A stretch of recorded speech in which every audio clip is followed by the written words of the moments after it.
Ada ya sebagian saudara-saudara kita Hizbut Tahrir.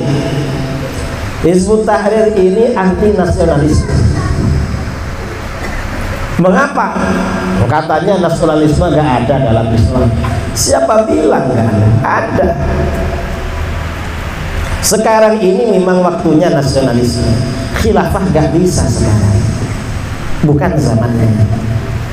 Mengapa bukan zamannya? Ya gak mampu kita mendirikan negara khilafah. Gak mampu. Sabda Rasulullah SAW, bada al-islamu ghariban wa sayaudu ghariban kama bada fatuba lil ghuraba. Islam ini pertama kali muncul dalam keadaan terasing, dan kebelakangan Islam ini kembali terasing pula saudara. Terasing lagi kebelakangan. Gimana terasingnya? Yang pertama kali masuk Islam itu 3 orang. Siapa 3 orang itu? Dari kalangan laki-laki dewasa adalah Abu Bakar Siddiq. Dari kalangan wanita dewasa adalah Siti Khadijah. Dari kalangan anak-anak adalah Sayyidina. Dan waktu itu Rasulullah dakwahnya sembunyi-sembunyi, dari rumah ke rumah, dari telinga ke telinga, dari mulut ke mulut, gak berani terang-terangan. Berapa? Selama 3 tahun ini Rasulullah sembunyi-sembunyi. Setelah 3 tahun umat Islam ini sudah mulai menyebar, orang banyak mendengar tentang Islam, baru Rasulullah dakwahnya secara terang-terangan. Setelah terang-terangan terjadi gesekan. Orang ini kalau sembunyi-sembunyi biasanya aman. Karenanya aliran-aliran sesat ya, yang sembunyi-sembunyi biasanya gak ada konflik. Di negeri kita ini kan banyak aliran sesat seperti LDII, Wahidiyah, tapi mereka kan sembunyi, gak ceramah NU sesat, Wasliyah, gak berani. Aman mereka, walaupun mereka sesat. Ada yang berani terang-terangan, Wahabi, sesat, syirik, digempur sama orang, gak aman karena terang-terangan memang. Ada yang agak sembunyi, agak terang-terangan. Siapa? HTI. HTI ini kadang sekarang ini sirron, HTI sembunyi-sembunyi. Kalau dulu terang-terangan. Setelah ditutup oleh pemerintah ya tahun 2017. Saya ini kunjungan saya sekarang ke Medan itu diundang HTI. Kapan? Hari kemarin, hari apa ini? Hah? Hari Senin ya. Hari Senin itu ngajak debat. Mereka yang buat surat undangan pada saya. Hari Senin. Katanya 2 orang, saya sendirian gak apa-apa, saya sendirian. Mereka 2 orang, 5 orang, 10 orang gak apa-apa. Kita ini biasa dikeroyok. Sampai di Jakarta, karena mau dialog ilmiah, namanya dialog ini kan harus ilmiah, bukan debat kusir. Saya bawa kitab 1 tas saudara, bawa koper baju 1 koper, kitab 1 tas, berat bawanya. Begitu pesawat, karena dari masuk pesawat di Jakarta mau terbang sampai 1 jam, HP dimatikan, dinyalakan lagi. Sudah dimatikan, nyala lagi. Begitu pesawat mau terbang, dapat kiriman WA dari sini, HTI kirim surat, gak jadi debatnya kan. Saya sudah berat-berat bawa kitab malah gak jadi. Ya gak apa-apa lah. Nah, kemudian ya Rasulullah ini setelah dapat 3 tahun dakwah secara terang-terangan. Setelah dakwah secara terang-terangan, lalu apa? Jadi bentrok. Setelah bentrok, akhirnya apa? Sebagian sahabat Rasulullah SAW diperintahkan hijrah ke mana? Habasyah. Ethiopia. Ada sekitar 80 sahabat melakukan imigrasi hijrah ke Ethiopia karena di Mekah tidak aman. Nah, berdasarkan hadis ini, kata para ulama, umat Islam boleh tinggal di negara-negara kafir, misalnya di Australia, di Thailand, di Korea, yang penting bisa menjalankan syariat Islam. Apalagi di sana bisa mengajak orang sana masuk Islam. Bagus. Ini dasarnya. Artinya apa? Negara yang kita tinggal itu gak harus negara Islam, saudara. Gak harus. Itu kalau kita mampu. Buktinya para sahabat hijrah ke Ethiopia. Lama-lama bentrok semakin keras antara Rasulullah, umat Islam dengan orang musyrik. Akhirnya apa? Rasulullah hijrah ke Madinah. Nah, di Madinah ini Rasulullah membangun kesepakatan dengan berbagai komunitas kepercayaan dan keagamaan yang ada di Madinah yang dinamakan dengan Piagam Madinah. Piagam Madinah ini yang menjadi dasar yang namanya nasionalis. Dalam Piagam Madinah ini, semua komunitas beragama, kepercayaan, derajatnya setara, posisinya sama pada waktu itu. Baru kemudian karena komunitas-komunitas ini melanggar perjanjian, umat Islam semakin kuat, maka kemudian bagaimana? Agama Allah yang tegak, yang paling tinggi agama Islam. Ini yang kemudian yang namanya Islam kafah. Ketika Rasulullah SAW menjadi penguasa tunggal, lalu setelah itu dilanjutkan oleh khalifah-khalifah. Nah, di dalam hadis tadi dikatakan pada akhirnya umat Islam ini kembali menjadi asing. Asalnya 3 orang Islam sembunyi-sembunyi, ngaji, ibadah, sholat di rumah ke rumah. Gak berani terang-terangan sholat di depan Ka'bah. Baru berani sholat di depan Ka'bah itu tahun ke-5 nubuah, setelah 2 orang jawara masuk Islam. Siapa 2 jawara masuk Islam? Yaitu Sayyidina Hamzah dan Sayyidina Umar bin Khattab. Setelah Sayyidina Umar dan Sayyidina Hamzah ini masuk Islam, umat Islam berani sholat di depan Ka'bah. Mengapa? Ada 2 jagoan yang siap melindungi. Baru begitu. Tapi kemudian kan hijrah ke Madinah. Nah, belakangan di dalam hadis tadi, Islam ini akan mundur lagi. Dulu sejak masanya Rasulullah sampai khilafah Utsmani di Turki, umat Islam masih bersatu dulu. Negara-negara di luar Islam ini takut sama negara Islam. Jadi Islam ini menjadi negara kekuatan, menjadi negara superpower pada waktu itu. Lama-lama umat Islam ini mundur lagi. Mundurnya dari mana? Khilafah dihancurkan oleh konspirasi negara-negara barat. Lalu negara-negara Islam dipecah belah. Setelah dipecah belah, Indonesia ini asalnya negara Islam. Di sini ada kerajaan Islam Deli Serdang, ya. Ada kerajaan Islam mana lagi? Medan, Istana Maimun itu. Kemudian di mana-mana ada kerajaan Islam. Negeri kita dijajah oleh Belanda, oleh negara-negara barat. Lalu boleh merdeka negara kita, tapi gak seperti dulu lagi. Kembali mundur ke belakang. Mundur ke belakang bagaimana? Nasionalisme, yaitu seperti Piagam Madinah.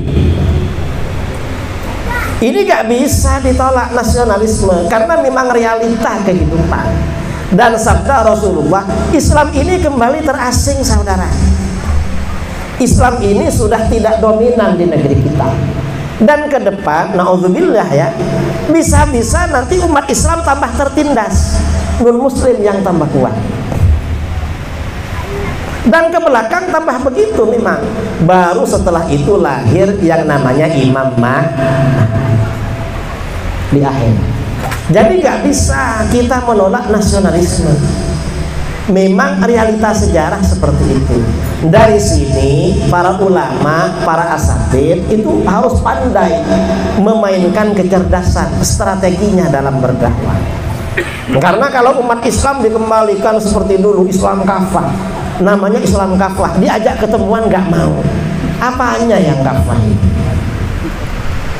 Kalau kafah itu ya kalau ngajak ketemu sungguhan, jangan bohong begitu, gak kafah namanya itu. Itu namanya kan tidak setia pada perjanjian. Gimana mau ngatur negara? Wong surat yang dikeluarkan sendiri ditarik lagi. Dikiranya ngatur negara gampang, ngatur kelompoknya saja gak bisa. Ini. Nah, mengapa ini perlu kita bicarakan? Karena sekarang ini di negeri kita ada kelompok-kelompok yang anti NKRI.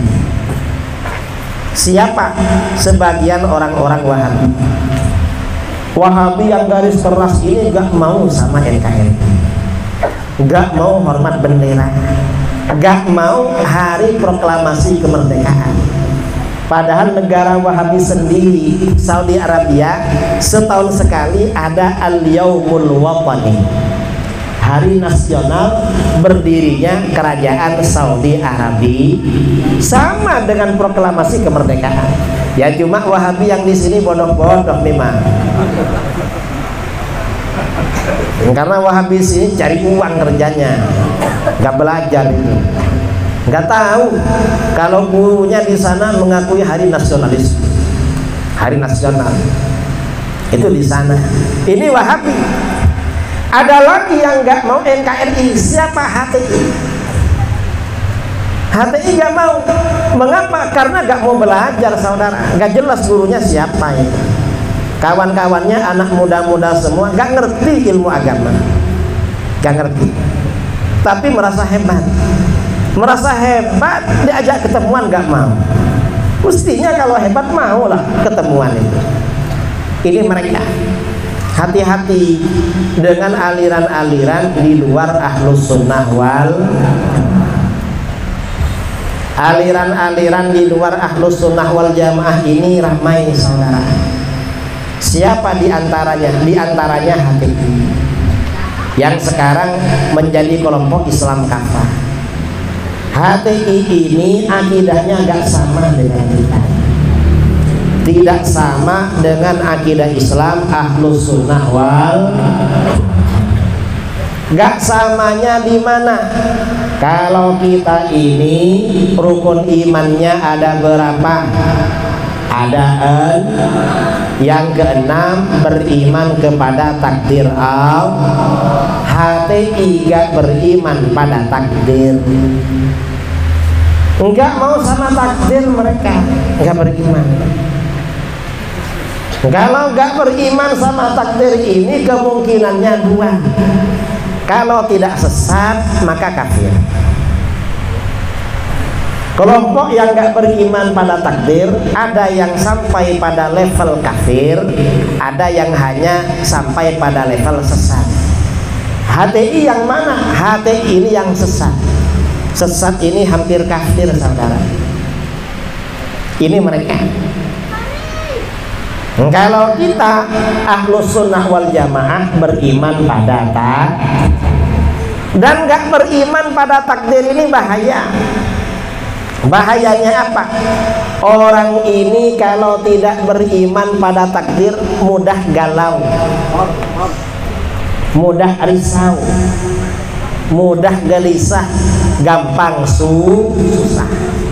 Makanya sabda Rasulullah SAW, la tukfir hammak ma qaddara yakun wa ma turzaqu ya'ti. Jangan banyak galau, jangan banyak risau, jangan banyak pikiran. Mengapa jangan banyak pikiran?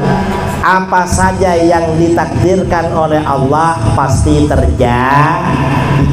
Yang tidak ditakdirkan gak bakalan terjadi. Ini kuncinya. Orang itu kalau ingin tidak galau, tidak risau, kuncinya ada 3. Apa? Pertama, yakin pada takdir Allah. Orang yang yakin pada takdir Allah tidak akan galau. Mengapa? Dia tahu bahwa sebelum manusia diciptakan, skenarionya, perjalanan hidupnya, apa yang dia dapatkan dan yang akan dia dapatkan sudah ditentukan oleh Allah 50.000 tahun sebelum langit dan bumi diciptakan. Ini saudara-saudara yang masih anak-anak, yang belum kawin, besok jodohnya siapa? Sudah ada itu. Istrinya berapa? Sudah ada itu. Tinggalnya di mana? Sudah ada ketentuannya. Anaknya berapa? Ada ketentuannya. Jadi orang kaya atau sangat kaya, sudah ada ketentuannya. Dan gak bisa berubah. Itu takdir, saudara. Takdir. Karenanya kita gak perlu galau, gak perlu risau, gak perlu. Mengapa? Yang ditakdirkan Allah pasti terjadi, yang tidak ditakdirkan gak bakalan terjadi. Dan biasanya yang menjadi pikiran orang, biasanya yang terjadi, kenyataan yang terjadi lebih ringan dari apa yang kita khawatirkan. Lebih ringan biasanya. Coba tanyakan ya sama kawan-kawan yang sudah kawin. Dulu sebelum kawin pasti punya pikiran, ini kalau gak punya istri enak makan sama orang tua, gak punya uang gak apa-apa. Nanti kalau punya istri kira-kira berasnya dari mana ya? Pikirannya begitu. Ternyata setelah punya istri biasa-biasa aja. Ada juga setelah punya istri mikir nanti kalau punya anak. Kalau punya anak nanti gimana ya? Kalau cuma berdua suami istri makan telat-telat gak apa-apa. Tapi kalau anak lapar kan nangis. Ternyata bagaimana? Setelah punya anak biasa-biasa aja. Artinya apa?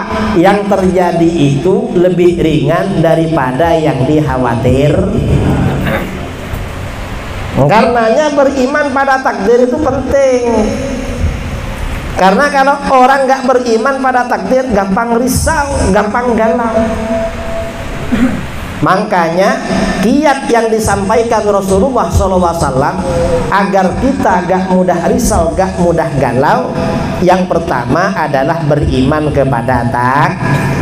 Orang yang beriman kepada takdir gak ada risau, gak ada galau. Ini yang pertama. Yang kedua, agar kita ini gak gampang risau, gak gampang galau, apa? Kita ini dalam setiap tindakan, apapun yang kita lakukan, usahakan selalu ikhlas karena Allah. Apapun yang kita lakukan selalu karena Allah, bukan karena apa dan bukan karena siapa. Mengapa?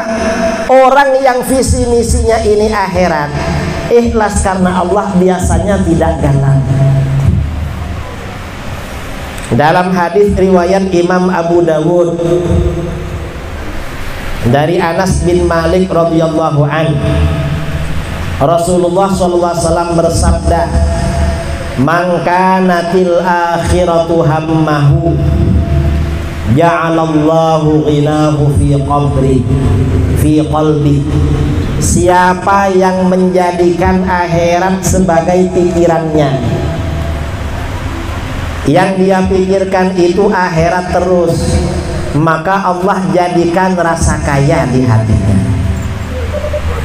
Apa maksudnya pikirannya akhirat terus? Mendidik anak, membesarkan anak yang dipikirkan akhiratnya. Mudah-mudahan anak saya ini akhlaknya soleh, pandai ngaji, rajin beribadah, pikirannya akhirat. Lalu anaknya dimasukkan ke pon karena pikirannya akhirat. Kalau buka toko pikirannya akhirat. Mengapa buka toko? Pertama, ingin mencari bekal untuk beribadah kepada Allah. Itu buka toko. Yang kedua memudahkan kebutuhan umat Islam. Kalau mereka butuh apa-apa, gak perlu jauh-jauh kemana-mana, cukup ke warung saya. Ini yang kedua. Yang ketiga, kalau ada lebihnya nanti untuk bersedekah agar dapat pahala di akhir. Ini namanya pikirannya akhirat terus, saudara. Daftar jadi DPR. Apa tujuannya? Untuk keperluan akhir. Akhiratnya apa? Memperjuangkan kepentingan umat bukan karena menumpuk kekayaan, tapi akhirat terus. Orang yang pikirannya akhirat terus, termasuk membesarkan anak, rajin bikin anak, anaknya dirawat, dibesarkan. Tujuannya apa? Agar anaknya menjadi orang yang beribadah dan berbakti kepada Allah. Akhirat terus. Orang yang pikirannya akhirat terus, balasan pertama dari Allah apa? Allah berikan kaya hati. Rasa kaya dijadikan oleh Allah di hatinya. Artinya apa? Orang ini tidak gampang galau, gak mudah risau, gak mudah gelisah, susah urusan dunia, karena Allah yang memberikan rasa kaya hati. Karenanya kita perhatikan ya, orang-orang yang ikhlas karena Allah, walaupun pendapatannya, penghasilannya biasa-biasa, hidupnya tenang, gak takut, gak punya apa-apa. Mengapa? Hatinya oleh Allah diberikan rasa kaya hati. Ini yang pertama. Yang kedua, anugerah Allah bagi orang yang pikirannya akhirat terus apa? Wa jama'alahu syamlahu. Allah kumpulkan baginya orang-orangnya. Artinya apa? Orang ini gampang rukun dengan banyak orang. Gampang rukun. Orang datang kepada orang ini merasa nyaman. Coba kita perhatikan ya, guru-guru kita, ulama-ulama kita yang ikhlas, semua kalangan datang pada beliau dan merasa nyaman. Mulai dari orang yang baik sampai yang jahat merasa nyaman sama orang yang ikhlas. Memang dikumpulkan semua. Ini Allah yang mengumpulkan memang. Gak gampang musuhan sama orang. Yang ketiga, ini yang ketiga, anugerah Allah bagi orang yang ikhlas, pikirannya akhirat terus. Wa atat dunya wa hiya radhimatun. Dunia datang pada orang itu dalam keadaan terhina. Dunia itu hina, saudara, sampai kadang ditolak-tolak. Dan ini banyak ya guru-guru kita yang ikhlas sampai menolak-nolak. Saya kadang jumpa dengan sebagian kiai kita yang ikhlas, cerita pada saya, itu pejabat itu kesini, ngapain kiai?